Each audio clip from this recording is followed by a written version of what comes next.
नमस्कार दोस्तों, मेरा नाम है उत्कर्ष मिश्रा और आज हम लोग एक नए टॉपिक को पढ़ने वाले हैं। इस टॉपिक का नाम है टर्म्स ऑफ क्रेडिट। यानी यहाँ पर ये समझाने की आपको कोशिश की जा रही है कि जब आप उधार लेते हो तो उधार लेने की क्या शर्तें होती है। टर्म्स ऑफ क्रेडिट में यही बताया गया है। यानी जैसे फॉर एग्जांपल आप हो किसी बैंक से लोन लेते हो या किसी कोऑपरेटिव सोसाइटी से लोन लेते हो, तो उसके लिए आपको क्या मतलब टर्म्स होती है, क्या कंडीशंस होती है।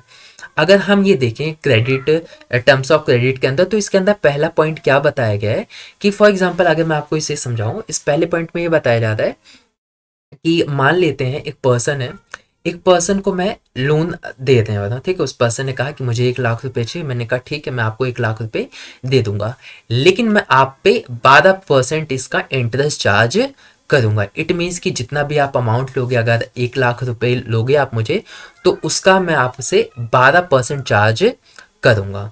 ठीक है, अब वो कहता है कि ठीक है, मैं तुमको 12% दे दूंगा इस पे, यानी जितना भी वो अमाउंट होगा उसका 12% वो मुझे ऐड करके मुझे देगा। तो कहता है ठीक है। फिर मैं उससे ये भी कहता हूँ कि मुझे जो आप 1 लाख रुपए है ये आज तो ले लो, लेकिन मुझे 2 महीने में इसे दे देना। यानी आज 1 महीना छोड़ दो, अगले जो आने वाले अपकमिंग 2 महीने हो गए, उस 2 महीने में मुझे अपनी पूरी पेमेंट आप दे देना। महीने में इतना दे देना, महीने में इतना आप दे देना। वो भी कहता है कि ठीक है, मैं आपको एक एक महीना करके 2 महीने में कंप्लीट आपकी पेमेंट कर दूंगा। साथ ही साथ मैं उससे ये ठीक है, इतना तो आगे समझ। ठीक है, तो इसी को ही कहा जाता है terms of credit. Terms of credit का मतलब क्या होता है कि जो मैंने उसे उधार दिया या उधार जो पर्सन ले ला, उसमें क्या शर्तें हैं, उधार लेने की क्या शर्तें होती है। जैसे एक शर्त होती है कि आपको 2 महीने में कंप्लीट करना है। मेरी सिचुएशन में क्या है कि 2 महीने में आपको पेमेंट करनी है, मैं इस पे इतना इंटरेस्ट लेता हूँ। इसी को हम कहते हैं टर्म्स ऑफ क्रेडिट। इसी के अंदर कभी कभार क्या होता है कि फॉर एग्जांपल आप बैंक से लोन लेने गए। ठीक है, बैंक से लोन लेने गए, 5 लाख रुपए या 10 लाख रुपए का लोन ले रहे हो, किसी पर्सन से भी लोन ले रहे हो, तो कभी कभी वो क्या करता है, आपसे कोलेटरल की डिमांड करता है। अब ये कोलेटरल को क्या कहते हैं, कोलेटरल मीन्स क्या होता है, security. Security in the sense कि फॉर एग्जांपल मैं आपको 10 लाख रुपए दे तो दूंगा, ठीक है, लेकिन मुझे कुछ सिक्योरिटी दे दो। कल को अगर आप पैसे लेके मेरे भाग गए, तो एटलीस्ट मेरे पास कल को आप पेमेंट मुझे नहीं कर पाए, एटलीस्ट मेरे पास कुछ सामान तो हो जिससे मैं बेच कर उस मेरा जो लॉस हुआ है उससे मैं कब कम से कम कवर तो कर सकूं। इसी को कोलेटरल कहा जाता है। देखिए क्या होता है, कोलेटरल में कुछ भी हो सकता है, जैसे कि लैंड हो सकता है, बिल्डिंग हो सकता है, व्हीकल हो सकता है, लाइव स्टॉक हो सकता है, डिपॉजिट विद द बैंक हो सकता है। यानी लाइव स्टॉक का मतलब होता है जानवर वगैरह को उधार रखकर मैं ले सकता हूँ।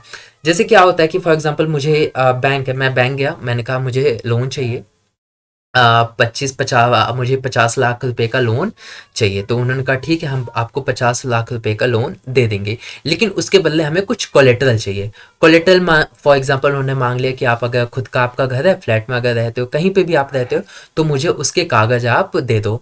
कल को अगर आप नहीं दे पाए उसका, तो मैं उससे पेमेंट आपकी ले लूँगा, मतलब उसे बेच बाच के मैं आपसे अपना पैसा कवर कर लूँगा। या मैं उसको कार दे सकता हूँ अपनी, या फिर अपनी बाइक दे सकता हूँ। ठीक है, तो उससे वो कवर कर लेगा। तो ये यहाँ पे क्या हुआ, कोलेटरल हुआ। अभी क्या होता है कि कभी कभी सिचुएशन ऐसी हो जाती है कि जो पर्सन है वो लोन नहीं दे पाता। जैसे एक पर्सन ने लोन लिया और वो पर्सन अब बैंक वाले को पे नहीं कर पा रहा है, हालांकि उसने कोलेटरल जमा करवाया था। फॉर एग्जांपल उसने प्रॉपर्टी के, अपने घर के कागजात जमा करवाए थे, या गाड़ी की चाबी रखी थी, कुछ भी रखा था। तो बैंक वालों के पास या जिससे भी उसने उधार लिया उनके पास वो पूरा हक होता है कि अगर वो पेमेंट नहीं कर रहा तो उस कोलेटरल को सेल कर सकता है। यहाँ पे इस 2 पॉइंट में यही दिया गया है। क्या लिखा गया लास्ट वाला point, if the borrower fails to repay the loan. अगर जो बॉरोवर होता है वो फेल हो जाता है लोन को रीपे करने पे, तो the lender has a right to sell the asset. यानी जो लेंडर जिसने उधार दिया है वो क्या कर सकता है, उसके पास ये राइट होता है कि उसके जो कोलेटरल है उसको क्या कर सकता है, बेच सकता है, और अपनी पेमेंट को वहां से वो वसूल कर सकता है, वहां से वो कवर कर सकता है। ठीक है, तो ये तो आपने समझा कोलेटरल क्या होता है। अब यहाँ पे क्या होता है, टर्म्स ऑफ क्रेडिट जो मैंने स्टार्टिंग में एक्सप्लेनेशन किया था उसको एक बार अगेन बताता हूँ। यहाँ पे ध्यान रखना, टर्म्स ऑफ क्रेडिट के अंदर कोलेटरल भी आता है। इसमें क्या बताया गया, जैसे कि इंटरेस्ट रेट दिया, कोलेटरल हुआ, डॉक्यूमेंटेशन रिक्वायरमेंट हुई, ठीक है। ये सारी जो चीज़ें होती हैं यही होता है टर्म्स ऑफ क्रेडिट। कहने का मतलब जैसे मैंने ये बातें कर ली है कि आपको मुझे इतने इंटरेस्ट रेट पे देना है, मुझे कुछ सिक्योरिटी के रूप में दे दो, मुझे कुछ डॉक्यूमेंटेशन जो भी चीज़ें लगती है, फ़ोटो आईडी कार्ड जो भी कुछ चीज़ें लगती है, कल को तुम भाग गए तो एटलीस्ट मेरे पास प्रूफ तो कि ये बंदा था, ये यहाँ पे रहता था, ये यहाँ से लेकर पैसा चला गया मेरा, तो कुछ प्रूफ वगैरह के लिए जो भी डॉक्यूमेंटेशन वगैरह रहते, ये सारी चीज़ें ही किसके अंदर आती है, टर्म्स ऑफ क्रेडिट। यानी उधार लेने के लिए क्या क्या शर्तें होती हैं, जो भी शर्तें होती हैं उन्हें ही टर्म्स ऑफ क्रेडिट कहा जाता है। उम्मीद करता हूँ ये छोटा सा जो टॉपिक है वो आपको अच्छे से समझ में आया होगा। इसका नोट्स आप प्रिपेयर कर लीजिएगा। कोई भी डाउट है कमेंट सेक्शन में आप मुझे बता सकते हैं, और नेक्स्ट वीडियो को ज़रूर देखिएगा। मिलते हैं आप लोगों से नेक्स्ट वीडियो में।